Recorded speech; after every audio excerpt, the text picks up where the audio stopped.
Hey y'all, this is the legendary Sonny G, Sonny with an O, not a U. And this is your boy Sterling Moody. And we are Effa Podcast. Effa Podcast. And thank you for listening to us. So make sure you tune in to Effa Podcast, a real N-word podcast where we talk about real N-word stuff. That's it. So make sure y'all tune in.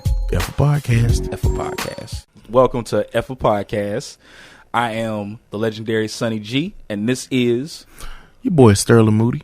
And we are a real N-word podcast. Yes. And we talk about some real N-word stuff. And so one of the things I wanted to talk about is how did you get into comedy? Like, everybody always asks me that, and I wanted to know from you, like, how did you, because you've told me before, you grew up in Augusta, Georgia, right? Yeah. And every time you tell me about, like, your beginning journey to anything, it's always, like, got danger. Like, I don't think there's anything you've done in your life as an accomplishment that didn't start off as a life-threatening situation, according to the stories you've told me.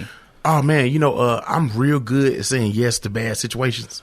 Like, I mean, like, the worst the situation is, like, I will probably say yeah. So then how did you get into comedy? Was that saying yes to a bad situation? Yeah, okay, it's a long story. So, me and my partners, we were, trying to go out and have fun. At this point, we were hanging with white people, and it's not something we normally would do. Hanging with white people. That automatically makes the story, like, your antennas go up when you hear that. Oh, man, you know what? It's crazy because white people are actually pretty cool. Like, the ones absolutely. Like, the ones that are not, like, just full-blown racist are low-key dope. Oh, no, real quick. I have a philosophy. If you ever go anywhere, if you go to a club, if you go to a restaurant, anything you go to, if you're not having a good time, just draft like 3 random white dudes. Boy. I guarantee you that, like, they'll have a conference, they'll have a huddle. One of them will go for alcohol. One of them will go get more white women. And as we all know, white women will make an instant party.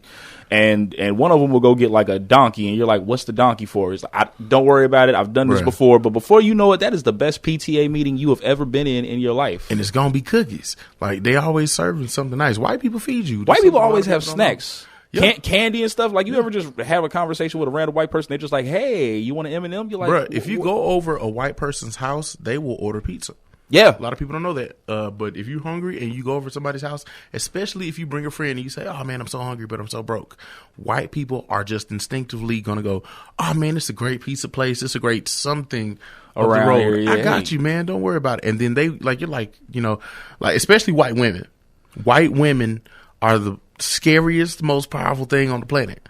Like, we're gonna get we're gonna talk about it. We're gonna talk about it. I'm gonna write that down. White women, because I mean, it's not gonna make sense on the paper, but I know what's going on. White women are a powerful force. Write that. Yes. So actually, how I got into doing stand up, so we were following some white kids up the street because we ended up getting so we were trying to go to a club and we were too young to get into the club. And well, I was old enough.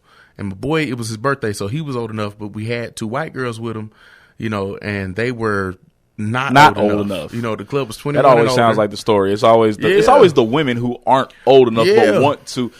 That's another topic for another day also, but go ahead. So I was like, we can't get into the club. What are y'all going to do? And they were like, well, we're going to go home. And we were like, well, we're not going to go in this club without y'all. And then we saw a bunch of white people walking up the street. And it was like, it was Atlanta. It's like, 14th Street. I've never seen a whole bunch of white people walking up the street. Right. You've seen 1 or 2 or like this group and that group, but you don't see like a whole parade of them. Exactly. So we followed them up the street. We ended up going to a rave, had a real nice night at the rave. Later on that night, a white girl asked us to take her home. So we're like, all right, cool. We get her back to her house. And I'm like, man, it's just been an eventful day. So the next day we go back out and we end up going to a house party from some of the guys who were at the rave. And while we're at their house, come to find out they are growing weed in the back of this house. And this story is taking so many more turns than I thought it would for how you got into comedy. Yeah. Like, there's been a rave, which means there was automatically ecstasy, which means there was automatically like indecent exposure, which was lit. So there's a lot of that to go back into. But then, so we the next day you. Yeah, so the next day I'm at these guys' house and they're smoking weed. At the time I wasn't smoking weed, so they're smoking weed and I'm like, okay, this is gonna be interesting. And they were having a good time, so I just started cracking jokes, and I looked up and I'd been telling jokes for like an hour, and so that started the trend of wherever we would go, we go to these college parties. I would tell jokes. Like I would just stand in front of a bunch of kids and tell jokes, especially like with the girls that I was trying to holler at. Was this when you were going to college but you weren't enrolled? Yeah. I went to college for 4 years, y'all, and never enrolled. I had 2 dorms. Like it was lit. What school was it? I went to Southern Poly. On no paper. I don't even think you can legally you can't say I went to Southern Poly because you were never enrolled, but you went to classes. Yeah, 4 years. So these were the kids you were hanging out with, and then you were like hanging with them. And I had 2 schools, low key 3. So we would hang with the girls at Agnes Scott, and they're all girls school. So we would hang in this one. We had a friend named Lindsay, and we would hang in her dorm. She was an RA, so we kicking in her dorm all night, all weekend, and we couldn't walk around the campus by ourselves, but she was with us, so we went to Agnes Scott like every other day. And then I was living in Lithonia, so I go to work at Staples, get off work, go straight to Marietta, and I stay in Marietta and party the entire weekend.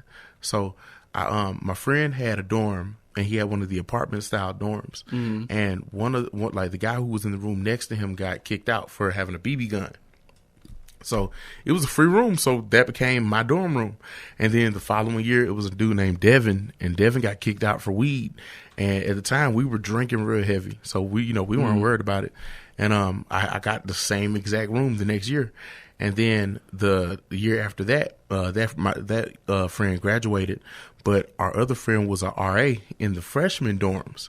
And I stayed on his couch in his dorm for maybe like 6 months until I had an apartment too, but I just would go over there. You know what I like about this story? So if you're not listening to, if you make a conscious effort to not listen to our podcast, this is a valuable story on how to get free room and board. 4 years. In college, but nobody would ever, they would be like, oh, they just gonna talk about smoking weed and da. No, you could honestly learn how to get a free education and room and board. I went to classes. I went to people's classes too, because I had everything short of a badge. My friend had 2 badges because he was an RA, so I could get into pretty much every room. We sat up, played board games, so everyone in school knew me as a student in school, and they knew I had been there for 4 years. They saw me go from the apartments, and I was tight with the whole girls basketball team. You know what I'm saying? All my friends were RAs, and they thought I was on, going to school. Right. It was only 2 or 3 people that knew I didn't go to school there. You know what you were? You were Black Van Wilder. Yeah. You Van Wildered school. I had a meal card. How do you have a meal card and you're not enrolled? You're not taking classes, but you're getting fed. So my friend that was an RA, his homeboy, who was also one of our friends, got a meal card, and I traded him a couple cases of beer. He liked Blue Moon, so I traded him some Blue Moon beer, and he gave me his meal card because he didn't like it. So I was like, he didn't like meals? No, he didn't. So he liked Blue Moon, but he didn't like meals. He drank Coca-Cola, Blue Moon, and Land Shark, and he would eat maybe once a day, and it was like vending machine food. Oh yeah. So I got I've been his that meal type card. of alcoholic before. Yeah. So and then he had a nervous breakdown. He's still my partner. So that's how I got. That's how I got his. Wait a minute, hold up. You ain't. Oh no, I didn't go to school with you. Okay, I had to make sure. You ain't talking about me, right? Nah. So that's how I got his thing. And then when graduation came, I went to graduation, and everybody was like, "Why aren't you walking?" And I was like, "I never went to school here," and just left. And so they're like, "You should have still walked across the stage." I probably could have. I feel like you should have stayed to see if they called your name, so you could just. I had a parking decal.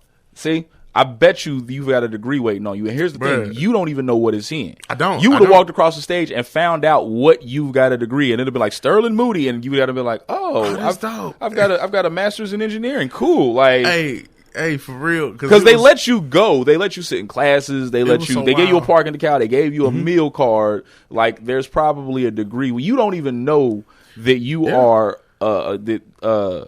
you probably are on your way to a doctorate. They probably didn't even disenroll you. My cousin, so my one of my best friends that stayed in the apartment where it was the 4 suites. My cousin stayed upstairs in the building next to his. So when he left, I stayed at my cousin's too. So any night I could just pull up to Southern Poly and I knew everyone, so I could just be like, can I stay in your place? So when me and my sister, we fell out one time when I was 19, and this is what got me to going to Southern Poly for real. We fell out, and I moved in with my cousin. I stayed on her couch. And it was the most horrifying situation I've ever seen because it's 4 girls' dorms. Hold on, because it sounds like this is going into a way deeper wormhole. So, with you going to Southern Poly, you like you were saying with the whole comedy thing, you were party. You were going to every party, entertaining all of the students. I was doing I was basically doing stand up, and I was working the door. Because I was charging people to get into some of the parties. You were the bouncer, and it wasn't even my party.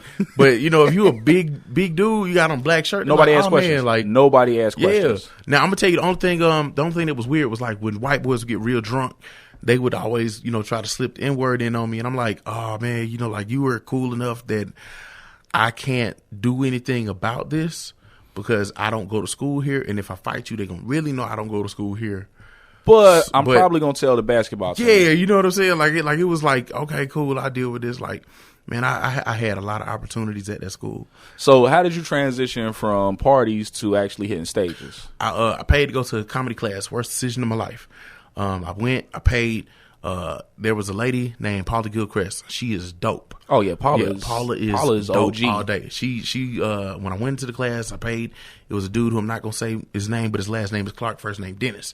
And so I went to he was like, it's gonna be $500, I think, or I think it was like $500 for the comedy class. And I went in and I went on stage maybe like the first like 3 weeks in, and I did 2 shows on Friday, 2 shows on Saturday. Every day. I mean, like every week. I get off work and I go straight to the comedy club and I write. It was me and a comedian named Izzy Real, who is actually really. Shouts out to Izzy. Yeah, Izzy is doing great. Izzy is doing real good right now. Izzy's one of the first comedians I've ever paid. Yes, Izzy is dope. And so me and him would go in there. We do our set, and some nights we come in, it'd be like 2 people in the crowd. And then some nights we come in, it's like 50 people in the crowd. And so you got to sit down and you got to plan out your set. And I had maybe like 5 minutes worth of jokes at the time. But eventually it worked up to like a real shitty ass a real crappy 30 minutes. You know what I'm saying? And so I was like, okay, you know what? I'll figure something out. So I just kept working on it, and then we went and we started going to other rooms, me and Izzy, and kind of like the same way me and you go to rooms. Like me and Izzy went to rooms, but we were new. And then I moved to another city, and my uncle told everyone that I was doing stand up, so it ended up getting me a lot of private shows. So like just like in the strip club, y'all, if it pays to go private, like it's worth it now. But yeah, I started doing a lot of birthday parties, and that's when I ended up I met you later on, right? And then once we met at a job, and we both got fired from the job eventually. But stories tell themselves. That's another topic. That's actually a topic we have for another show. But so your story, like, the crazy thing is you can make a movie out of your story. Like, even just the whole went to school aspect of it. So me, I was in the Air Force. I was in Korea at the time, and one of my best friends, shout out to Brace, he was a rapper. He had been rapping and producing since we met when we very first joined the Air Force. And so we linked back up like 4 years later in Korea, and he had this rap group, but they wasn't getting no shows. Okay. So I just took it upon myself. I was like, well, I'll be the manager. Had no idea what the hell a manager does. I just said it. I was just like, oh yeah, I'm the manager. And then I was like, okay, what does a manager do? The manager gets shows. All right. So I started like calling all the clubs in Japan and just being like, hey, I've got this act and blah, blah, blah. And then like people were actually booking us. It was, so I actually became a manager. And then so we got the chance to open up for Lloyd Banks one time. Lloyd Banks came over to Japan and we opened up for him. And the guy who was supposed to host that show didn't show. And so they're like, oh, we need somebody to host. And I was like, I'll host. And so I got out there and I'm hosting. And that's when I first got my taste of, the audience. I was the manager of the rap group. I didn't have to actually go out there and perform. So my first taste of the audience was like, oh, crap, what am I doing? What do I say to these people? And I just figured, you know what, I'm my job is to get them ready to see Lloyd Banks. So let me just, I'm sitting here, hey, what's I'm just doing a bunch of goofy stuff, and they're laughing and everything. And so after about 15 minutes of me not getting their attention, because I was up there just trying everything, and everybody's just like, where's Lloyd Banks? We're here for Lloyd Banks. G-U-D, get this nigga off stage, After about 15 minutes, I don't remember what it was. I said something, and the whole crowd laughed. And as a comedian, you know this. That first laugh is like crack. That's it. It's like when you get if you get 50% or more of the audience to laugh, that first time that they do is like your soul just, but took a bump. It's the type of drug you can hit every night. Like it don't tap out. It's, like you still get that high every single time. Like when I go out and I hit the stage and I drop my first joke, and I'm like, okay, let's see if they like it, and I get that laugh. I'm like, okay, yeah, so I'm high already. Yeah, this about to be, this is it. Like I've already got what I came for. But so I do that, and I thought to myself, I said, okay, I just hosted this show, I just did some jokes, I think I could be a comedian. So I signed up for, we were on Okinawa, Japan. It was an island-wide talent show. So there's talent, there's actual Okinawan talent, there's Hawaiian talent, because Hawaii, everybody in America, or everybody in the United States vacations in Hawaii. People in Hawaii vacation in Okinawa. Okay. So there was Hawaiians, there's Okinawans, there's the Marines, Air Force, blah, blah, blah. So we all do this talent show, and it's in a Marine, what do we call them? Cantinas, eat where the Marines eat. So it's the Marine Chow Hall, and it's actually during their dinner or what have not. Okay. And I got up on stage, and I'm trying to tell jokes. I'm trying to say the same stuff I was saying at the Lloyd Banks show, because I was like, if it worked there, it's gonna work here. I did so horribly. I don't know if you've ever seen old school military eating trays, but they're the hardest plastic known to man. You know what I'm saying? Like, you can't recycle this plastic. There's nothing else you can turn this into. Whatever it was turned into, this is it. And they started throwing their trays at me. So, they didn't even boo. They just threw the trays. Like, it wasn't like boo, and then trays started flying. It was just, I looked down, and there was all these trays at my feet, and that's that silent violence, man. Like, nothing is scarier than silent violence. Like, because if somebody says, like, oh, man, like, F you, or, like, anything that alerts me, I'm already tensed up. But for you to just react without a word. For me to just see, just see, the trays flying. And so I was real. I needed new pants. I was real disheartened by that. But the other comedian who did really well, he was a Marine, and really all he did was cuss for his 20 minutes. Like, Marines just like cussing, so that's what he did. He just cussed for 20 minutes, and he killed it, killed the room. And so afterwards, he came up to me. He was like, "Hey, don't let this discourage you. Keep on going, buddy. Keep on going." And so the next time I signed up for another talent show on Okinawa that was like mostly Japanese speaking people, and that's when I learned comedy's different in different countries. Like, stand-up comedy in America is your jokes make people think and then they laugh. Stand-up comedy in Japan is like Ripley's Believe It or Not. Like, the dude who got the most laughs out of the night, he stood on stage, he taped a bunch of balloons to himself, and he called somebody out from the audience to throw darts at the balloons. That is what killed that night. But when I seen that, I said, you know what? If he can be the biggest act in Okinawa, Japan, getting people to throw darts at balloons, I can do something in comedy once I get back to the United States. It's kind of like the Gong Show. Yeah. But I did that for 2 years. For 2 years, I was going on stages where I had no idea what was going on. So when I got to the United States, booze did not matter at all. It was like, oh, y'all didn't like that? Well, y'all ain't got no trays to throw, so, what do I care? Ain't nobody, y'all ain't got no balloons. Ain't nobody about to get up here and let y'all throw darts at me with balloons. And people are like, what the fuck is he talking about? Look, it's a comedian, and he's changed his names a few times, but when we first started going out doing stand-up, he was fresh, and he knew for a fact he was going to be a stand-up comedian. And he went and got a tattoo on his arm that said comedian. Oh, yeah. And we used to go to this place called Toppins, and I've bombed at Toppins. Sonny's bombed at Toppins. We've all bombed at Toppins. It's a real hood pizza spot. And he used to go there, and he had some of the biggest nuts on him, because he would get up there, he'd start bombing, start roasting the crowd, in the hood, and then like we're outside, you know, but there's a speaker outside, so we don't really see it, but we hear in the background. We hear, man, nah, you know what? Hey, wait up, hold up, y'all ain't gonna jump me. Nah, y'all ain't gonna let y'all jump me. Like it would always end in like, are they about to fight? But that was his thing. Like until he got good at stand up.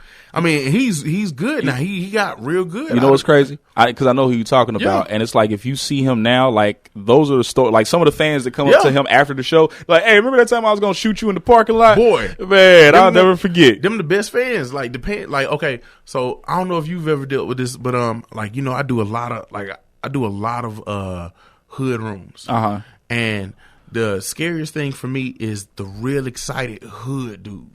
He, you know, I was gonna ask you, like, what's your most? That's the only people that scare me, like for real, because I don't like I've the dude who's like your number one fan, but he's also like got a bottle of Hennessy, and you know that he didn't buy it from the bar, bro, like for real, dude, that dude is like yo, you funny as hell, bro. But like when you're actually on stage, he don't actually let you. He don't laugh. Yeah, he might not laugh. He might just cuss you out on stage and be like, "Man, you were so funny." I'm like, why would you try to swing on me on stage if you thought I was funny? Or even worse, the dude who's this nigga funny. Like the whole time you on stage, you like shut up so they can hear. You know, I know exactly what person you're talking about. My worst thing is always the person who didn't see your set but wants to give you a critique on it. Yeah. The person you could tell did not. You like, you know, they come up to you after the show. Hey, man, I just thought I'd give you some pointers. You're like, well, first, what joke did you like? Not like? Yeah, what joke did you like? Oh, well, they was all funny. Then why am I getting pointers? Mm-hmm.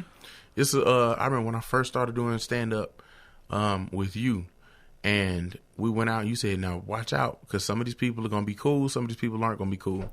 And I like, you know, you kind of gave me a little heads up on some people. Most people generally are cool in the stand up game.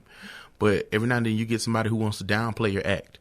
And I've had dudes come up to me and say, man, you know, like that's funny and all, but I feel like I could say it funnier. And I'm like, are you telling me you gonna take my joke like right to my face? And you'd be surprised when that happens. Like you'll see a bigger name comedian will see your set and they'll walk up to you and be like, I can like let me get that joke.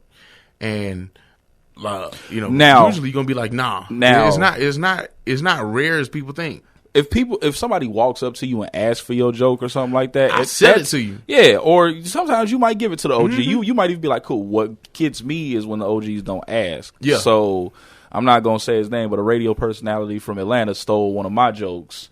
When I was first starting out, I went to Uptown Comedy Club, and this was when Waka Flocka first blew up. Mm-hmm. And so I was like, what's with these rappers' names? You know what I'm saying? Waka Flocka Flame sounds like something you say if you drop a hammer on your foot, but you don't want to cuss because your kid's around. You like, Waka Flocka Flame, that hurt. Mm-hmm. And so the radio personality was in the audience or whatever, and the next day I happened to be listening to the morning show, and he tells the joke verbatim. He's like, Waka Flocka Flame. That sounds like something you say when you drop a hammer on your foot, but you don't want to cuss because the kids are around. Waka Flocka Flame, that hurt. And I was like, this dude just took my joke word. And there's nothing I can do about it because I'm a comedian who just shows up and does open mics, and this guy's got a nationally syndicated radio show. That's how the game goes, man. Like for real, that's why I tell people, like, a lot of people are afraid to record their sets. They're like, oh, man, I'm going to record my set. I'm like, you need to record your jokes. You also need to upload them to YouTube. I know a lot of people are like, oh, man, I don't want to do that. You can upload a video privately. Mm-hmm. Do that. Every set you record, upload it to YouTube privately for yourself. That way, when somebody ever says, that's my joke, you can say, I did this joke on this day, at this time. I uploaded it at this time. Even if you can't do video, most phones have audio recording. Record yourself. Record your set. Yeah. And put a timestamp on it so that, because and this is what I absolutely hate about the comedy game. Cover your A. What I absolutely hate about the comedy game, we can say ass. That's PG. Oh, hell yeah, ass. Yeah, we can say ass. I love ass. But when somebody comes up and they're like, you stole my joke, right? Yeah. But here's the thing. folks in the comedy game will take the smallest part of a joke and tell you stole it from that. They'll be like, boy, man, did you say the? You know I'm the only comedian in Atlanta that says a joke with the in it. And here you are talking about the, bro. You took my joke. See, that's really why I make my jokes so far out. Like if you heard somebody say, and I've heard it, you know what I'm saying? But if you heard somebody say my joke, you're going to be like, that's Sterling's joke. Yeah. Because everybody that knows me knows I have a real, like, you know, we're trap nerd, but we got a lot of, you know, different stuff that we have different nerd aspects. Right. Like you came up with, like I was born in 91. So I didn't really hit peak nerd till, you know, about 95. Right. You know what I'm saying? I watched my older cousins watch Sailor Moon, you know, watch all the stuff. So I grew up in the anime, Yu-Gi-Oh, you know, Pokemon nerd era. So that was the stuff I was into. So when I talk about my set on stage, that's what's gonna come out. Right. You know, so if you're not me, you're not gonna be able to say the same thing that I say. Even the stupid stuff that I say, I describe stuff in a way where if you were to tell my joke on stage, enough people have heard my material where they will go, that's Sterling's joke. That's how I feel about my stuff. It's like we can both have a similar premise. You know what I'm saying? Like growing up in a crack house is not a unique thing amongst comedians. Unfortunately, I don't know how that's such a prevalent thing, but common. But that's not a unique thing. The thing is, though, what I tell you about my experiences growing up in a crack house, everybody knows. You know what I'm saying? How I say cracktivity. You know what I'm saying? I'm a subject matter expert in all cracktivities. And if you hear somebody else say cracktivity, automatically you're like, you got that from Sonny. Yeah. Nobody else, you know, is out here saying cracktivity. They might say, I know crack, but they're not referencing it like that. Like, I feel like nobody can ever be you like you, and then you'll never be as good as you can be if you're trying to be somebody else. So, like, in the long run, stealing jokes only hurts you because eventually somebody's going to find out. You know what I'm saying? And eventually, you know, that person's going to blow up bigger than you because they're themselves, and then people are going to go, oh man, you've been taking this dude's joke for so long. It's so many YouTube comedians that got caught using real stand-up material and making YouTube videos out of it. So it's like 20-year-olds, it's like early 20-somethings who have never seen, or they think nobody else has seen. So they'll see like an old Eddie Murphy Raw. I grew up on Eddie Murphy Raw, but they don't, you know, their generation isn't, you know, their youngest memory of stand-up is probably Kevin Hart.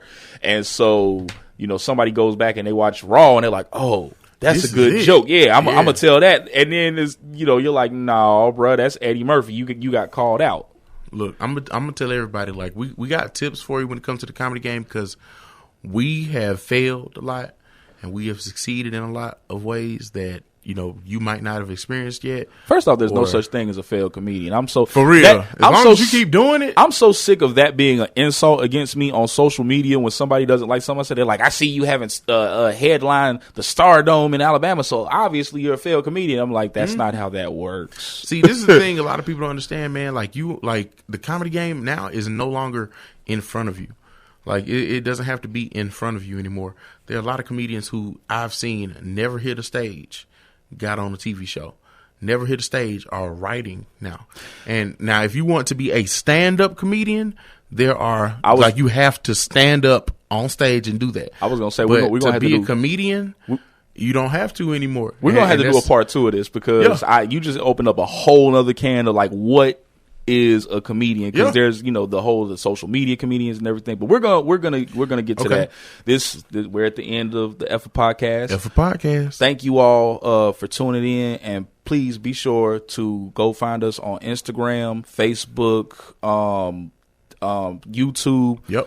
At Trap Nerd Entertainment, Trap Nerd ENT, Trap TRAP Nerd NERD ENT.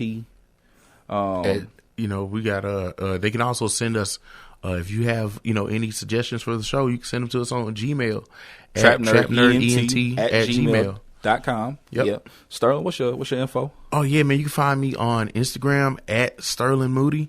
That's STERLINGMOODY.